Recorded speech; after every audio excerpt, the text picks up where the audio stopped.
நாம் புது உடன்படிக்கையின் ஜனங்களாக கூட்டி சேர்க்கப்பட வேண்டும் என்பதுதான் தேவனுடைய நோக்கம்.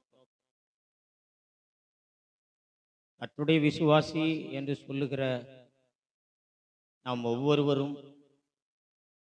தேவனுடைய சபையாகிய மந்தையின் ஆடுகளாக நாம் இருக்க வேண்டும்.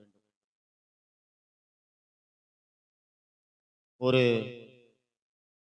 மந்தையின் ஆடுகளுக்கு காவலாளியாகவும் கண்காணியாகவும் ஒரு மேய்ப்பன் இருப்பது போல தேவனுடைய சபையாகிய மந்தைக்கு கண்காணியாக காவலாளியாக தேவன் மூப்பர்களை வைத்திருக்கிறார். ஒரு மந்தைக்கு எப்படிப்பட்ட ஆபத்து இருக்கிறதோ அதுபோல தேவனுடைய சபையாயிருக்கிற மந்தைக்கும் ஆபத்துகள் இருக்கிறது. மந்தையின் ஆடுகளை ஒரு திருடன் திருடி கொண்டு போய்விட முடியும். மந்தையின் ஆடுகளை ஓநாய்களைப் போல கொடிதான மிருகங்கள் பட்சித்து போட முடியும். அதே போல புது உடன்படிக்கை சபையாகிய தேவனுடைய மந்தையின் ஆடுகளுக்கும் அப்படிப்பட்ட ஆபத்துகள் இருக்கிறது. கிறிஸ்தவர்களாகிய நம்மிலிருந்தே அநேகர் எழும்புவோம். மாறுபாடானவைகளை நாம் உபதேசிப்போம். ஜனங்களை சத்தியத்தை விட்டு வழிவிலக செய்வோம். ஜனங்களிடத்திலிருந்து பணங்களையும் பொருட்களையும் பட்சிக்கும்படி நாம் ஜனங்களை வஞ்சிக்க முடியும். இப்படிப்பட்ட ஒரு ஆபத்து பழைய உடன்படிக்கையின் காலத்திலிருந்தே இருந்தது. பழைய உடன்படிக்கையின் காலத்தில் தேவனுடைய ஜனங்களை வழிவிலக செய்யும்படி பொய் தீர்க்கதரிசிகளும் பொய்யான சொப்பனங்களை பேசுகிறவர்களும் இருந்ததை நாம் பார்க்க முடியும். அவர்களை தேவன் அனுப்பினதில்லை. அவர்களுக்கு தேவன் கற்றுக் கொடுத்ததும் இல்லை. அவர்களை தேவன் அவர்களுக்கு சொல்லும்படி அவர்களோடு பேசினதும் இல்லை. அவர்களாகவே அவர்களுடைய இருதயத்தில் தோன்றுகிறதையும் அவளுடைய கற்பனைகளையும் அவர்கள் ஜனங்களை வஞ்சிக்கும்படி தங்களை தீர்க்கதரிசிகள் என்றும் தங்களுக்கு தேவன் சொப்பனங்களை கொடுத்தார் என்றும் சொல்லி ஜனங்களை வஞ்சித்தார்கள். புது உடன்படிக்கையின் சபையாயிருக்கிற கிறிஸ்தவ சபைக்கும் அப்படிப்பட்ட ஆபத்துகள் நமக்கு இருக்கிறது. அநேகர் தங்களை தீர்க்கதரிசி என்று சொல்லுவார்கள். எங்களுக்கு தேவன் சொப்பனங்களை கொடுத்தார் என்று சொல்லுவார்கள். தேவன் எங்களோடு பேசினார் என்று சொல்லுவார்கள்.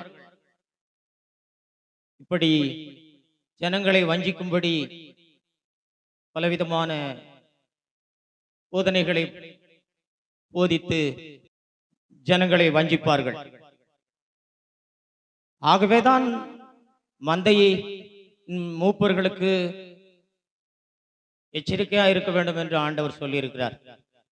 மந்தையை குறித்து மூப்பர்கள் கவனமாகவும் மிகுந்த எச்சரிக்கையாகவும் இருக்க வேண்டும் என்று சொல்லியிருக்கிறார்.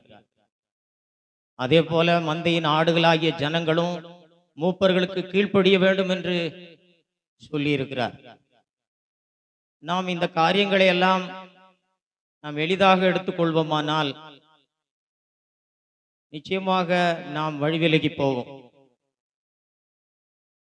நாம் உண்மையாகவே புது உடன்படிக்கையின் சபையாக நாம் கூட்டி சேர்க்கப்பட்டு இருக்கிறோமா? நமக்கு அப்படிப்பட்ட புதிய உடன்படிக்கையின் ஊழியக்காரர்களாக புதிய உடன்படிக்கையின் சபைக்கு கண்காணியாக காவலாளியாகிய மூப்பர்கள் தேவன் நமக்கு கொடுத்திருக்கிறாரா? இவைகளையெல்லாம் நாம் அறிந்து கொள்ள வேண்டும். இவைகளெல்லாம் நாம் அறிந்து கொள்ளாத பட்சத்திலே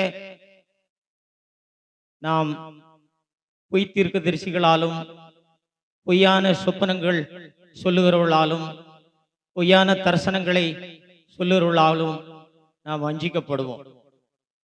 புது உடன்படிக்கையின் சபை என்று சொன்னால் அது ஏதோ பெரிய எண்ணிக்கை கொண்ட ஒரு சபையாக இருக்க வேண்டும் என்ற அவசியம் இல்லை. அது ஒரு சிறு கூட்டமாக கூட நாம் இருக்கலாம். அநேகர் நாம் எண்ணுவது என்னென்றால், ஏராளமான ஜனங்கள் எங்கே சபையாய் கூடி வருகிறார்களோ அந்த இடத்துல தேவன் இருக்கிறார் என்று நாம் எண்ணுகிறோம். அப்படிப்பட்ட கூட்டமாய் போகிற சபைகளையே அநேகர் தெரிந்து கொள்ளுகிறவர்களாக இருக்கிறார்கள். ஆனால் புது உடன்படிக்கையின் சபையாகிய கிறிஸ்தவ சபை என்று சொல்லும் பொழுது ஆண்டவர் எண்ணிக்கையை அங்கே முக்கியப்படுத்தி ஆண்டவர் சொல்லல. நமக்கு தெரியும், மத்தேயு 18வது அதிகாரத்துல நம்ம எடுத்து வாசிப்போம். மத்தேயு 18வது அதிகாரம்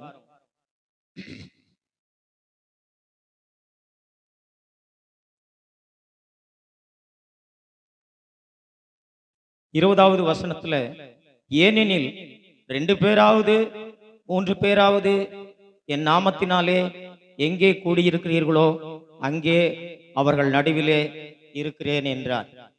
2000 பேரு இருக்கிற சபையிலே நான் இருக்கிறேன் என்று ஆண்டவர் சொல்லல. 2 பேரு 3 பேர் இருக்கிற இடத்துல நான் இருக்கிறேன் என்று சொன்னார். கிறிஸ்தவ சபை எண்ணிக்கையை முக்கியப்படுத்தி இருக்க கூடாது. நாம் 2000 பேராக இருந்தாலும் அந்த இடத்துல தேவன் இல்லாமல் இருக்க முடியும். நாம் 2 பேராக இருந்தாலும் அந்த இடத்துல தேவன் இருக்க முடியும். கிறிஸ்தவ சபை என்பது எண்ணிக்கையை அடிப்படையாக கொண்டதல்ல, சத்தியத்தை அடிப்படையாக கொண்டிருக்க வேண்டும், பரிசுத்தத்தை அடிப்படையாக கொண்டிருக்க வேண்டும். மெய்யான கிறிஸ்தவ சபையினுடைய அடையாளம் சத்தியத்தை அடையாளமாக, பரிசுத்தத்தை அடிப்படையாக கொண்டதாக இது இருக்க வேண்டும். நாம் ஒரு புது உடன்படிக்கையின் சபையாய் இருக்கிறோமா? நம்மை வழிநடத்துகிறவர்கள் புது உடன்படிக்கையின் ஊழியக்காரர்கள் தானா? இவைகளை எல்லாம் நாம் எப்படி அறிந்து கொள்றது? இப்படிப்பட்ட சபையை நாம் எப்படி கண்டுபிடிக்கிறது? இப்படிப்பட்ட ஊழியர்களை நாம் எப்படி கண்டுபிடிக்கிறது? முதலாக புது உடன்படிக்கையின் சபையை நடத்தினது ஆண்டவர் தான். அவர் நடத்தின ஒரு சபை ஒரு சிறு கூட்டம் தான். அவர் ஆண்டவராக மட்டும் இல்ல, அவர் ஒரு அடிமை போல, ஒரு வேலைக்காரனை போல, ஒரு ஊழியக்காரனாக, ஒரு சிறு மந்தையை மேய்க்கிற ஒரு மேய்ப்பனாக அவர் இருந்தார். ஆண்டவர் சொன்னார், சிறு மந்தையே பயப்படாதே என்று சொன்னார்.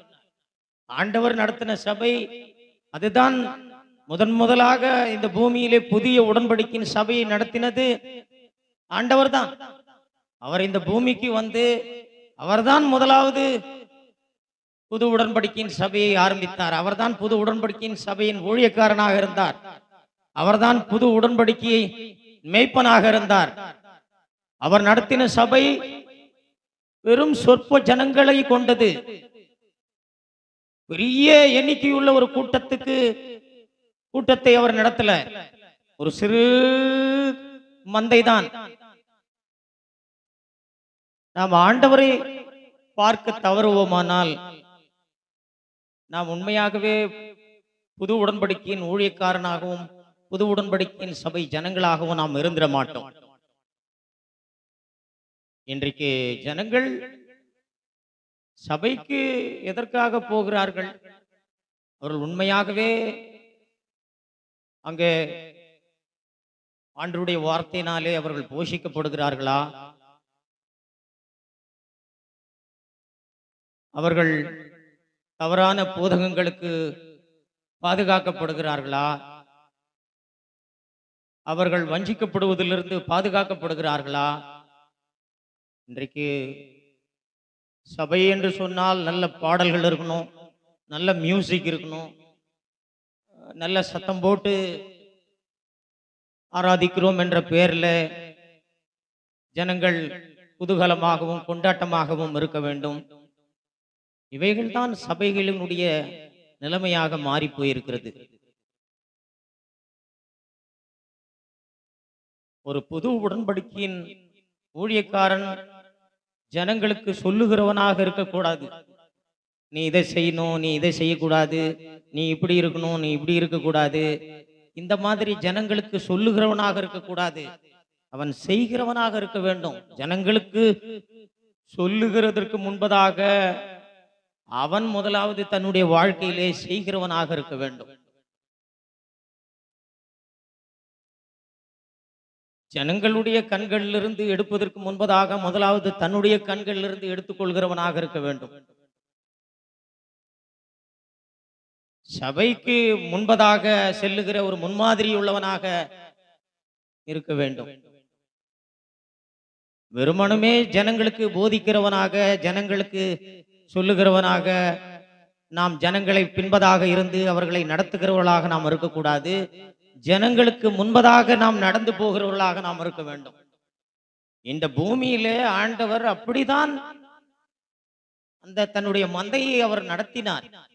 அவர் மந்தையின் ஆடுகளுக்கு முன்பதாக சென்றார், மந்தையின் ஆடுகள் அவருக்கு பின்பதாக வந்தது. இதுதான் புது உடன்படிக்கை ஊழியனுடைய பிரதானமான மாதிரி. இதுதான் ஆண்டவர் என்னென்னலாம் தன்னுடைய மந்தைக்கு கற்றுக் கொடுத்தாரோ, தன்னுடைய மந்தைக்கு போதித்தாரோ, தன்னுடைய மந்தைக்கு கட்டளையிட்டாரோ, அவைகள் எல்லாம் முதலாவது அவர் அதை செய்தவராக இருந்தார்.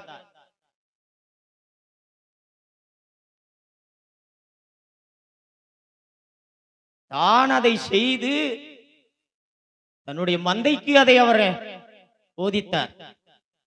இப்படிதான் ஒரு புது உடன்படிக்கையினுடைய ஊழியக்காரன், ஒரு புது உடன்படிக்கையின் மூப்பன் இப்படிதான் இருக்க வேண்டும்.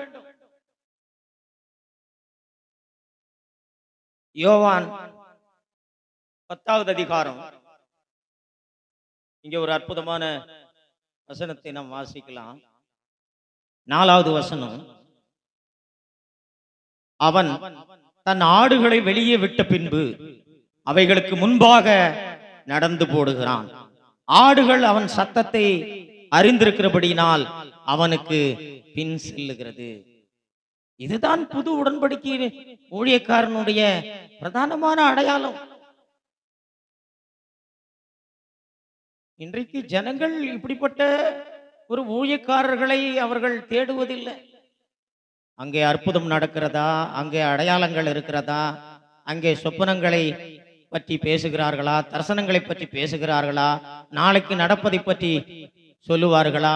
இப்படி ஜனங்கள் போவதன் நிமித்தமாகத்தான் வஞ்சிக்கப்படுகிறார்கள். புது உடன்படிக்கையின் ஒரு ஊழியக்காரனை நாம் அடையாளம் காண வேண்டுமானால் அவன் சொல்லுகிறவனாக இருக்கக்கூடாது, அவன் செய்து சொல்லுகிறவனாக இருக்க வேண்டும். அவன் ஜனங்கள் மந்தையின் ஆடுகளுக்கு அவன் முன்பதாக போக வேண்டும். மந்தையின் ஆடுகள் அவனுக்கு பின்பதாக அவனை பின்பற்றக்கூடியதாக இருக்க வேண்டும். அப்படிப்பட்ட ஒரு மாதிரியாக ஒரு கிறிஸ்தவ சபையின் ஊழியக்காரன் இருக்க வேண்டும்.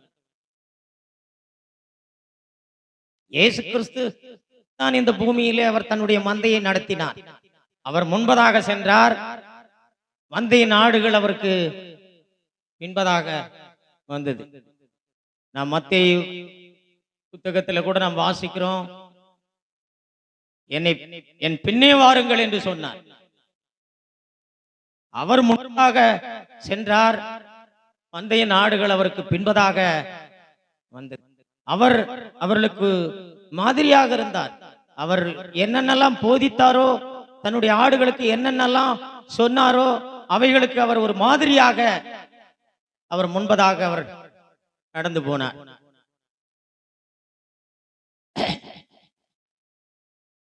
நாம் வெறுமனமே மந்தையாகிய ஆடுகளுக்கு, சபைக்கு வெறுமனமே போதிக்கிறவர்களாக நாம் இருப்போமானால் நாம் ஒரு காலம் கிறிஸ்தவ சபையின் ஊழியக்காரராக இருக்க மாட்டோம். நாம் பரிசேயர்களாக இருப்போம். மத்தேயு 23வது அதிகாரத்திலே ஆண்டவர் பரிசேயர்களுக்கு என்ன சொன்னார்? அவர்கள் சொல்லுவார்கள், செய்ய மாட்டார்கள். மத்தேயு 23 நாம் வாசிக்கிறோம், மத்தேயு 23வது அதிகாரத்துல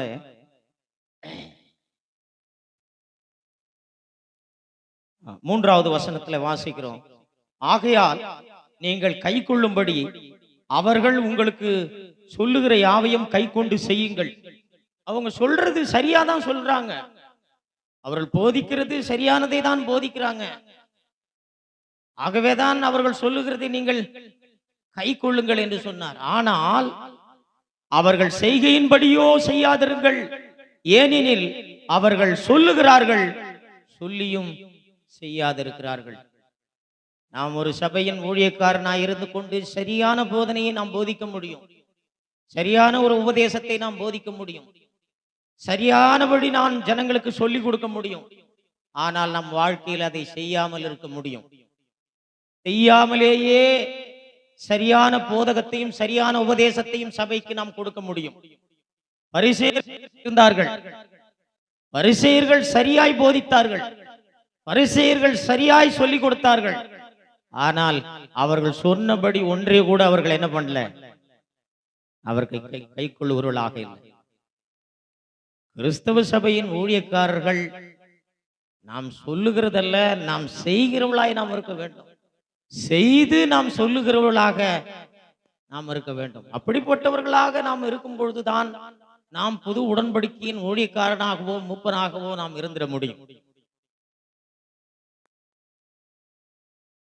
பாடல் பாடுவதனாலேயோ பிசாசுகளை துரத்தும் ஒரு வரத்தை பெற்றிருப்பதினாலேயோ ஜனங்கள் சுகத்தை பெற்றுக் கொள்ளும்படி நாம் அவர்களுக்கு ஜெபிக்கிற ஒரு வரத்தை உடையவர்களாய் இருப்பதினாலேயோ கிறிஸ்தவ சபையின் மூப்பனாக நாம் இருந்திட முடியாது. அவைகளெல்லாம் பிரதானமானதல்ல. பிரதானமானது நாம் என்ன சொல்லுகிறோமோ அதன்படி நாம் செய்கிறவர்களாக நாம் இருக்க வேண்டும். ஆண்டவர் இந்த பூமியில அவர் தன்னுடைய மந்தைக்கு அவர் எப்படிப்பட்ட ஒரு மாதிரியாக இருந்தார்?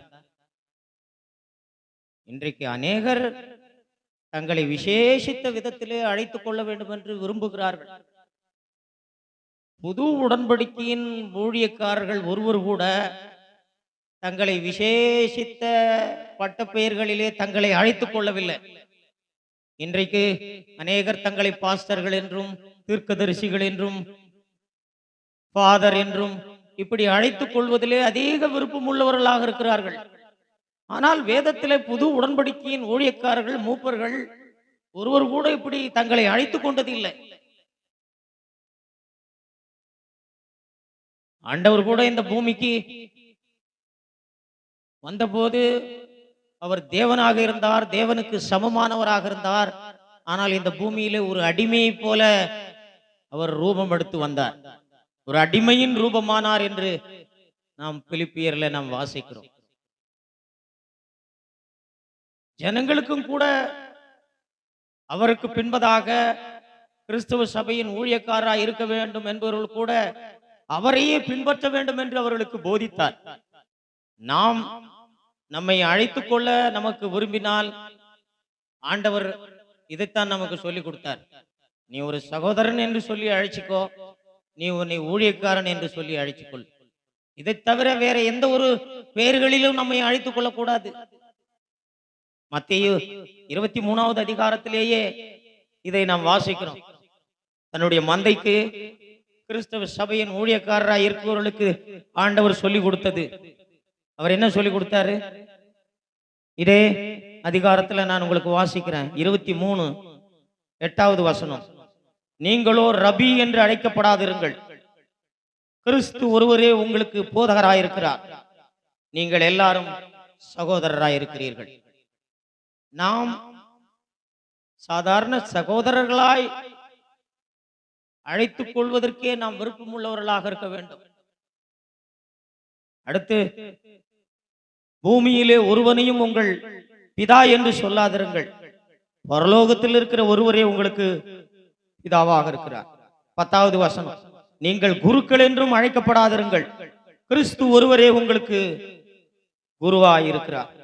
உங்களில் பெரியவனாய் இருக்கிறவன் உங்களுக்கு ஊழியக்காரனாய் இருக்க கடவன். இந்த இதுதான் கிறிஸ்தவ சபையின் ஊழியக்காரர்களுக்கு தேவன் சொல்லிக் கொடுத்தது. ஒன்று, நாம் சாதாரண சகோதரர்களாய் நாம் இருக்க வேண்டும். இன்னொன்னு, நாம் அவருடைய ஊழியக்காரர்கள் ஊழியக்காரர்கள் என்று சொன்னால் கூட இன்றைக்கு அநேகர் என்ன எண்ணிக்கொள்கிறார்கள் என்றால், அது ஜனங்களால் மதிக்கப்படத்தக்க கூடிய ஒரு பெயராக எண்ணிக்கொள்கிறார்கள். அது ஜனங்கள் மத்தியிலே மதிப்புக்குரிய ஒரு தகுதி வாய்ந்ததாக எண்ணிக்கொள்கிறார்கள். ஊழியக்காரன் என்று சொன்னால் அடிமை, அதுதான் அதனுடைய பொருள். இயேசு கிறிஸ்து இந்த பூமியிலே அவர் தேவனாகவும் தேவனுக்கு சமமானவராகவும் இருந்தாலும் இந்த பூமியிலே அவர் ஒரு அடிமை போல அவர் இருந்தார். அவர் ஒரு வேலைக்காரனை போல இருந்தார். ஊழியக்காரன் என்றால் அதனுடைய பொருள் அடிமை.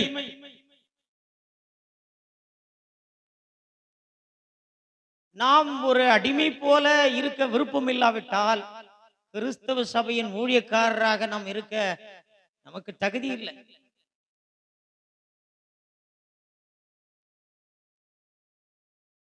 கிறிஸ்தவ சபையினுடைய ஊழியக்காரன் எப்படி இருக்க வேண்டும் என்பதற்காக ஆண்டவர் சொன்ன ஒரு உவமையை நான் உங்களுக்கு வாசிக்கிறேன். லூக்கா 17வது அதிகாரத்தை நாம் எடுத்துக்கொள்வோம். 7வது வசனத்திலிருந்து நான் வாசிக்கிறேன். உங்களில் ஒருவனுடைய ஊழியக்காரன் உழுது அல்லது மந்தை மேய்த்து வயலில் இருந்து வரும்போது எஜமான் அவனை நோக்கி, நீ முன்பு போய் சாப்பிட்டு வா என்று அவனுக்கு சொல்வானோ? நீ எனக்கு சாப்பாடு ஆயத்தம் பண்ணி அறை கட்டி கொண்டு நான் போஜன பானம் பண்ணும் அளவும் எனக்கு ஊழியம் செய், அதற்கு பின் நீ புசித்து குடிக்கலாம் என்று அவனுக்கு சொல்லுவான் அல்லவா? தான் கட்டளையிட்டவைகளை அந்த வேலைக்காரன் செய்ததற்காக அவனுக்கு உபசாரம் செய்வானோ? அப்படி செய்ய மாட்டானே. அப்படியே நீங்களும் உங்களுக்கு கட்டளையிட்ட யாவற்றையும் செய்த பின்பு நாங்கள் அப்பிரயோஜனமான ஊழியக்காரர் செய்ய வேண்டிய கடமையை மாத்திரமே செய்தோம் என்று சொல்லுங்கள் என்றார். இதுதான் கிறிஸ்தவ சபையின் ஊழியக்காரனாக, பொது உடன்படிக்கையின் சபையின் ஊழியக்காரனாக ஒரு மூப்பன் எப்படி இருக்க வேண்டும் என்று தேவன் இந்த இடத்துல அருமையாய் போதித்தார். அவர் அப்படித்தான் இருந்தார். அவர் என்ன செய்தாரோ அதைத்தான் அவர் தனக்கு பின்பு ஊழியக்காரனாக இருக்க போகிற தன்னுடைய சபை மந்தைக்கு ஆண்டவர் கற்றுக் கொடுத்தார்.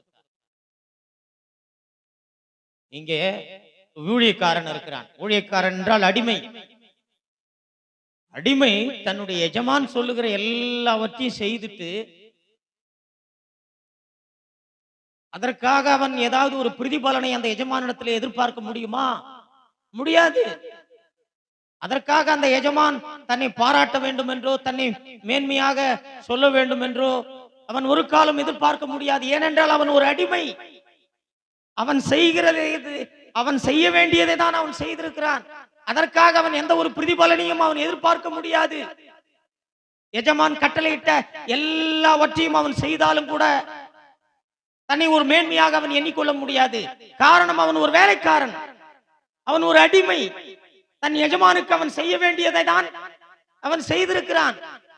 ஆகவே அவன் எவ்வளவு காரியங்களை தன் எஜமானுக்கு அவன் செய்தாலும் அவன் முடிவிலே அவன் என்ன சொல்லணும்? அவன் தன்னை அப்பிரயோஜனமா, இந்த இடத்துல நாம் வாசிக்கிறோம், அப்பிரயோஜனமான ஊழியக்காரன். அப்படின்னா என்ன அர்த்தம்? பயனற்ற ஒரு வேலைக்காரன் என்று தன்னை அவன் சொல்லிக் கொள்ள வேண்டும். இதுதான் புது உடன்படிக்கை ஊழியக்காரனுடைய அடையாளம். இதுதான் கிறிஸ்தவ சபையினுடைய ஊழியக்காரனுடைய அடையாளம். அவன் தான் செய்ய வேண்டியதை மாத்திரம்தான் செய்தேன் என்று சொல்லணும். இன்றைக்கு அநேகர் சொல்லுகிறார்கள், தங்கள் ஆவிக்குரிய ஊழியக்காரர்கள் என்று சொல்லுகிறார்கள். ஆனால் விசேஷித்த பட்ட பெயர்களை வைத்து தங்களை அழைக்க வேண்டும் என்ற விருப்பம் அவர்களுக்கு அதிகமாக இருக்கிறது. ஜனங்களுக்கு முன்பதாக தங்களை மேன்மையாக காண்பித்துக் கொள்ளுகிற ஒரு விருப்பம் இருக்கிறது. நாம் சபைக்கு மூப்பனாக இருப்பதின் நிமித்தம் மற்றவர்களை காட்டிலும் நாம் நம்மை மேன்மையானவர்களாக நாம் எண்ணிக்கொள்ளக் கூடாது. நாம் ஏதோ ஒரு விசேஷமான ஆளாக நாம் எண்ணிக்கொள்ளக்கூடாது. நாம் ஆண்டவருக்கு அடிமை. நாம் ஆண்டவருடைய ஊழியக்காரன். நான் ஆண்டவருடைய வேலைக்காரன். நான் ஒரு எல்லாரைப் போல ஒரு சாதாரண சகோதரன். இதுதான் புது உடன்படிக்கையின் ஊழியக்காரனுடைய அடையாளம். இதுதான். இன்றைக்கு அநேகர் சொல்லுகிறார்கள், நாங்கள் ஆண்டவருக்காக அன்றைக்கு கஷ்டப்பட்டோம். அன்றைக்கு எங்களுக்கு ஒரு வீடு கூட இல்லை, ஒரு சைக்கிள் கூட இல்லை, எங்களுக்கு எதுவுமே இல்லை.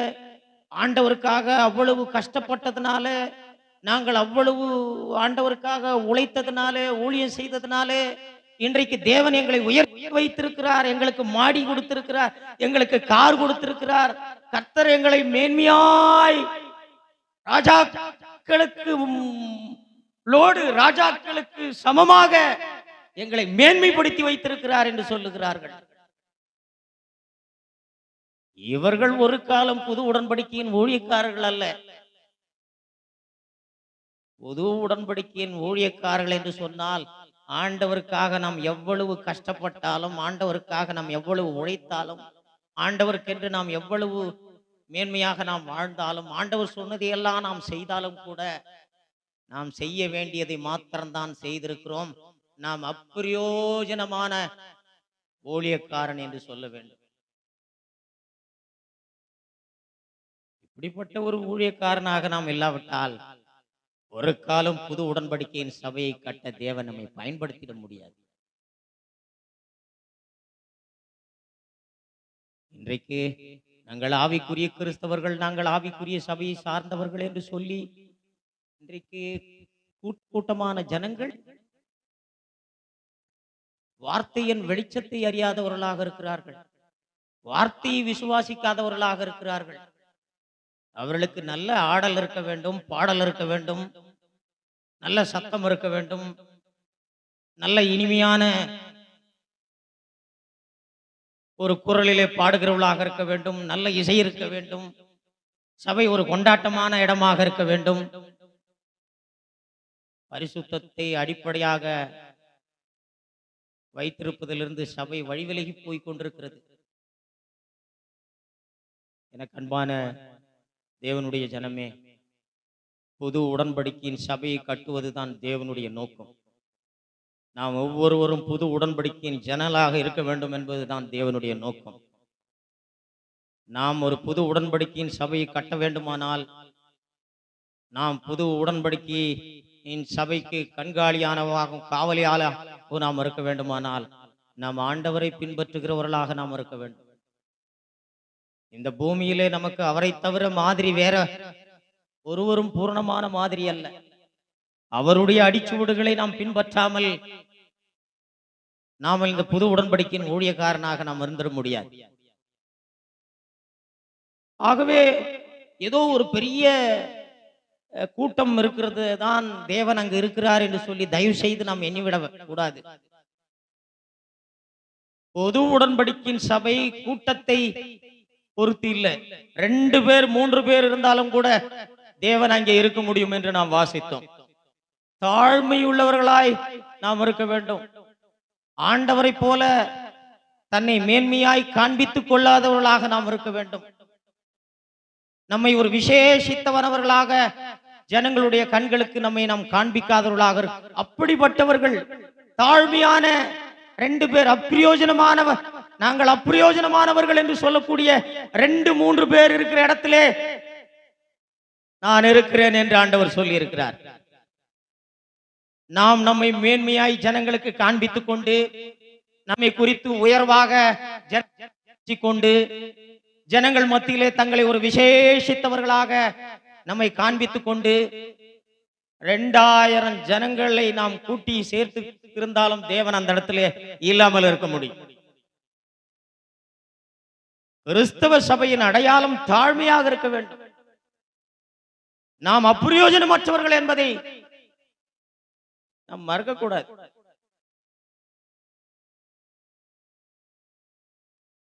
நாம் அப்பிரயோஜனமற்றவர்கள், நாம் அப்பிரயோஜனமானவர்கள்.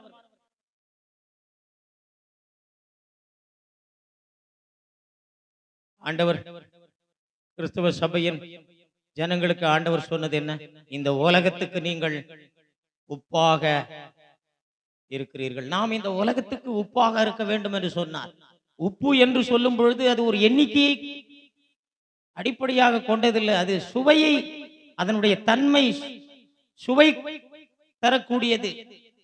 அது உப்பின் தன்மையை சொல்லக்கூடியதாக இருக்கிறது. அது ஏதோ அதிக அளவு நாம் நாம் சமைப்பதற்கு சாப்பாட்டுக்கு வேண்டிய அந்த சாம்பாரை நாம் தயார் செய்வதற்கு பெருமளவு உப்பை நாம் கொட்டுவதில்லை.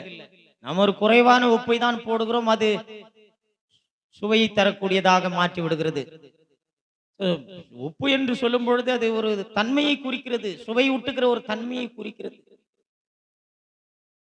அது மட்டுமல்லால் அந்த உப்பு சுவையை கொடுத்து விட்டு அந்த உப்பை நாம் பார்க்க முடியறதில்லை. அந்த சாம்பார் அவ்வளவு சுவையா இருக்கிறது, அதற்கு காரணம் அந்த உப்பு. ஆனா அந்த உப்பு எங்க இருக்கு? மறைஞ்சு அந்த சாம்பார்ல மறைந்து கரைந்து போயிருக்கு.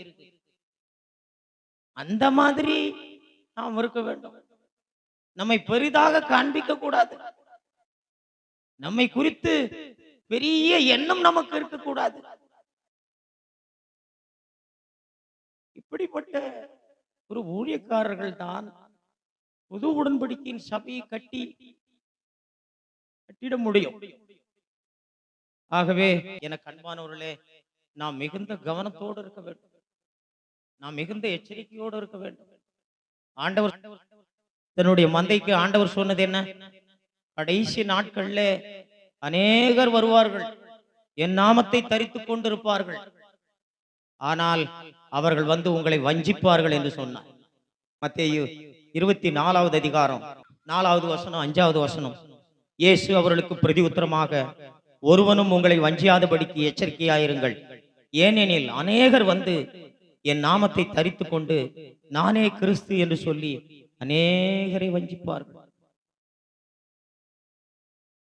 அதாவது நான் தான் இயேசு கிறிஸ்து என்று சொல்லுவார்கள் என்பதல்ல இதனுடைய அர்த்தம். அநேகர் கிறிஸ்தவர்கள் என்று சொல்லி வருவார்கள், நாங்கள் கிறிஸ்தவர்கள் என்று சொல்லுவார்கள். பின்பு ஜனங்களை அவர்கள் வஞ்சிப்பார்கள். ஜனங்களை எதற்காக அவர்கள் வஞ்சிக்கிறார்கள்? பணத்திற்காக ஜனங்களை வஞ்சிக்கிறார்கள். பெயர் புகழ் கனத்திற்காக ஜனங்களை வஞ்சிக்கிறார்கள். தாங்கள் இந்த பூமியிலே மேன்மையாக காண்பிக்க வேண்டும் என்பதற்காக ஜனங்களை வஞ்சிக்கிறார்கள். இது நடந்து கொண்டிருக்கிறது. இது கிறிஸ்தவத்திலே நடந்து கொண்டிருக்கிறது. நாம் ஜாக்கிரதையாக இருக்க வேண்டும். நாம் போகிற சபை ஒரு புது உடன்படிக்கையின் சபைதானா? நம்மை நடத்துகிற ஊழியக்காரன் ஒரு புது உடன்படிக்கையின் ஊழியக்காரன் தானா? அவன் இயேசு கிறிஸ்துவின் அடிச்சுவடுகளை பின்பற்றுகிறவன் தானா? அவன் இயேசு கிறிஸ்துவை போல தன்னை ஒரு அடிமையாகவும் ஒரு வேலைக்காரனாகவும் இருக்கிறவனாக இருக்கிறானா என்பதை நாம் பார்க்க வேண்டும். நாம் செல்லுகிற சபை பரிசுத்தத்தை அடிப்படையாக கொண்டிருக்கிறதா? சத்தியத்தை அடிப்படையாக கொண்டிருக்கிறதா? இவைகளையெல்லாம் நாம் பார்க்காவிட்டால் இந்த கடைசி நாட்களிலே நாம் வஞ்சிக்கப்படுவோம். ஆண்டுடைய நாமத்தினாலேயே அவர்கள் தீர்க்க தரிசனம் உரைப்பார்கள். ஆண்டுடைய நாமத்தினாலே அவர்கள் நாங்கள் சொப்பனங்களை கண்டோம் என்று சொல்லுவார்கள். ஆண்டுடைய நாமத்தினாலேயே நாங்கள் தீர்க்க தரிசனம் சொல்லுகிறோம் என்று சொல்லுவார்கள். நம்மை வஞ்சிப்பார்கள். இது பழைய உடன்படிக்கையின் காலத்திலேயே இருந்தது. எரேமியா 14வது அதிகாரத்தை எடுத்தோம். எரேமியா 14வது அதிகாரம் 14வது வசனம். அப்பொழுது கர்த்தர் என்னை நோக்கி, தீர்க்கதரிசிகள் என் நாமத்தை கொண்டு பொய்யாய் தீர்க்க தரிசனம் சொல்லுகிறார்கள். நான் அவர்களை அனுப்பினதும் இல்லை, அவர்களுக்கு கற்பித்ததும் இல்லை, அவர்களோடு பேசினதும் இல்லை. அவர்கள் கள்ள தரிசனத்தையும் கள்ள சகுனத்தையும் இல்லாத விசேஷத்தையும் தங்கள் இருதயத்தின் கபடத்தையுமே உங்களுக்கு தீர்க்க தரிசனமாய் சொல்லுகிறார்கள். தேவன் மெய்யான தீர்க்கதரிசிகளை தன்னுடைய ஜனங்களுக்கு மத்தியில அனுப்பி இருக்கும் பொழுது அந்த இடத்துல கள்ள தீர்க்கதரிசிகளும் ஜனங்களை வஞ்சிக்கும்படியாய் இருந்ததை நாம் பார்க்கிறோம். இது பழைய உடன்படிக்கையின் காலத்திலேயும் இருந்தது, புது உடன்படிக்கையின் காலத்திலேயும் இது இந்த ஆபத்து இருக்கிறது. நாம் வார்த்தையை நம்புவதில்லை, நாம் வார்த்தையை விசுவாசிப்பதில்லை, வார்த்தையின் வெளிச்சத்திலே நாம் நடக்க வேண்டும் என்கிற விருப்பம் நமக்கு இருப்பதில்லை. நாம் எவ்வளவு பெரிய சபையா இருக்கிறது என்று நாம் பார்க்கிறோம். எவ்வளவு வசதியான ஒரு சபையா இருக்கிறது என்று நாம் பார்க்கிறோம். எவ்வளவு கூட்டமாய் ஜனங்கள் சபைக்கு போகிறார்கள் என்று அங்கே அற்புதம் நடக்கிறதா என்று பார்க்கிறோம். அங்கே அடையாளம் நடக்கிறதா என்று பார்க்கிறோம். அங்கே ஏதாவது தீர்க்க தரிசனங்களை உரைப்பார்களா என்று நாம் பார்க்கிறோம். ஆகவேதான் ஜனங்கள் வஞ்சிக்கப்படுகிறார்கள். எரேமியா 23வது அதிகாரத்துல கூட 16வது வசனத்தை நாம் வாசிப்போமானால், உங்களுக்கு தீர்க்க தரிசனம் சொல்லுகிற தீர்க்கதரிசிகளின் வார்த்தைகளை கேளாதிருங்கள், அவர்கள் உங்களை வீண் பெருமை கொள்ளும்படி செய்கிறார்கள். கர்த்தருடைய வாக்கை அல்ல, தாங்கள் யூகித்த தரிசனத்தை சொல்லுகிறார்கள் என்று சேனைகளின் கர்த்தர் சொல்லுகிறார். இன்றைக்கு தங்களை தீர்க்கதரிசிகள் என்று சொல்லுகிற அநேகரை தேவன் அவர்களை அனுப்பவில்லை. தேவன் அவர்களுக்கு சொல்லவில்லை. அவர்களாகவே தாங்கள் யூகித்ததை என்ன பண்றாங்க? சொல்லுகிறார்கள். தங்களுடைய இருதயத்தின் கபடத்தை அவர்கள் காண்பிக்கிறார்கள். ஜனங்களை பெருமையடைய செய்கிறார்கள். கிறிஸ்தவ சபை, கிறிஸ்தவ மந்தை தாழ்மையா இருக்க வேண்டும். ஆனால் இன்றைக்கு தீர்க்க தரிசனம் சொப்பனம் என்கிற பெயரிலே ஜனங்களை பெருமை கொள்ளும்படி செய்கிறார்கள். எனக்கு அன்பான சகோதரனே, சகோதரியே, உன்னை பெருமையாக்குகிற எந்த செய்தியா இருந்தாலும், உன்னை பெருமையாக்குகிற எந்த தரிசனங்களாக இருந்தாலும், உன்னை பெருமையாக்குகிற எந்த சொப்பனங்களாக இருந்தாலும், நான் சொல்லுகிறேன், அது தேவனிடத்திலிருந்து வரல. அதை தேவன் ஒரு காலம் சொல்லல. மெய்யான தீர்க்க தரிசனங்கள், மெய்யான சொப்பனங்கள் என்பது ஜனங்கள் பொல்லாத வழிகளை விட்டு திரும்புவதற்கும், கர்த்தருடைய வழிகளிலே நடப்பதற்கும், கர்த்தருடைய கட்டளைகளிலே அவர்கள் நடப்பதற்கும் அவர்கள் வழி செய்யக்கூடியதா இருக்க வேண்டும். ஜனங்களை மனம் திரும்ப செய்யாது, ஜனங்களை பாவத்தை விட்டு மனம் திரும்ப செய்யாத, பாவத்தை மேற்கொள்ள செய்யாத, பாவத்திலிருந்து விடுதலையாக்கப்படாத தரிசனங்கள், ஜனங்களை பெருமையாக்குகிற தரிசனங்கள், இவைகளெல்லாம் ஒன்று கூட கர்த்தரிடத்திலிருந்து வரல. சகோதரனே, நாம் ரொம்ப ஜாக்கிரதையா இருக்க வேண்டும். மந்தையை தப்ப விடாத கொடிதான வரும் என்று ஆண்டவர் சொன்னார். இன்றைக்கு கர்த்தருடைய மந்தையை வஞ்சிக்கும்படி அநேக கொடிதான ஓநாய்கள் சுற்றி திரிந்து கொண்டிருக்கிறது. 18வது வசனத்துல, கர்த்தருடைய ஆலோசனையில் கூட நின்று அவருடைய வார்த்தையை கேட்டறிந்தவன் யார்? அவருடைய வார்த்தையை கவனித்து கேட்டவன் யார்? அநேகர் இல்ல. இந்த காலத்திலேயும் அநேகர் இல்லை, இந்த காலத்திலேயும் அநேகர் இல்ல. கர்த்தரோடு கூட நின்று கர்த்தருடைய வார்த்தைகளை கேட்டு அறிந்து, கர்த்தர் என்ன சொல்லுகிறார் என்பதை கேட்டு அறிந்து ஜனங்களுக்கு சொல்லுகிற அநேகர் இல்லை. அன்றைக்கு இல்லை, இன்றைக்கும் இல்லை. இந்த வசனத்தை எல்லாம் நீங்கள் அண்டர்லைன் பண்ணிக்கணும். மிக முக்கியமான அற்புதமான ஒரு வசனம் 18வது வசனம். கர்த்தருடைய ஆலோசனையில் கூட நின்று அவருடைய வார்த்தையை கேட்டறிந்தவன் யார்? அவருடைய வார்த்தையை கவனித்து கேட்டவன் யார்? பழைய உடன்படிக்கையின் காலத்திலேயும் அநேகர் இல்லை, இந்த புது உடன்படிக்கையின் காலத்திலேயும் அநேகர் இல்லை. தாழ்மை இல்லை. தங்களை ஒரு அடிமை போல அவர்கள் எண்ணுகிறது இல்லை. தாங்கள் தகுதியற்றவர்கள் எதற்கும் என்கிற அந்த எண்ணம் இருப்பதில்லை. அவர்கள் தங்களுக்கு இருக்கிற வரங்களை வைத்துக் கொண்டு, தங்களுக்கு இருக்கிற தாளந்துகளை வைத்துக் கொண்டு தங்களை மேன்மையாக எண்ணிக்கொள்கிறார்கள், பெருமை அடைகிறார்கள். ஆகவேதான் அவர்கள் புதிய உடன்படிக்கையின் ஊழியக்காரராய் இருப்பதற்கு தேவன் அவர்களை வழிநடத்த முடியல. இதே அதிகாரத்துல 21வது வசனம், அந்த தீர்க்கதரிசிகளை நான் அனுப்பினதும் இல்லை, அனுப்பாதிருந்தும் அவர்கள் ஓடினார்கள்.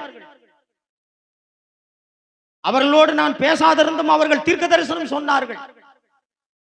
ஆண்டவர் அனுப்பல, ஆண்டவர் அவர்களோடு பேசல, ஆனாலும் தீர்க்க தரிசனம் சொல்ல வேண்டும் என்று ஓடுகிறார்கள். ஆனாலும் தீர்க்க தரிசனம் சொல்லும்படி பேசுகிறார்கள். 25வது வசனம், சொப்பனம் கண்டேன் சொப்பனம் கண்டேன் என்று என் நாமத்தை சொல்லி பொய் தீர்க்க தரிசனம் முறிக்கிற தீர்க்கதரிசிகள் சொல்லுகிறதை கேட்டேன். நாம் இவைகளை எல்லாம் கவனிக்கிறது இல்லை. கிறிஸ்தவ சபை என்றாலே ஆவிக்குரிய சபை என்று எண்ணி விடுகிறோம்.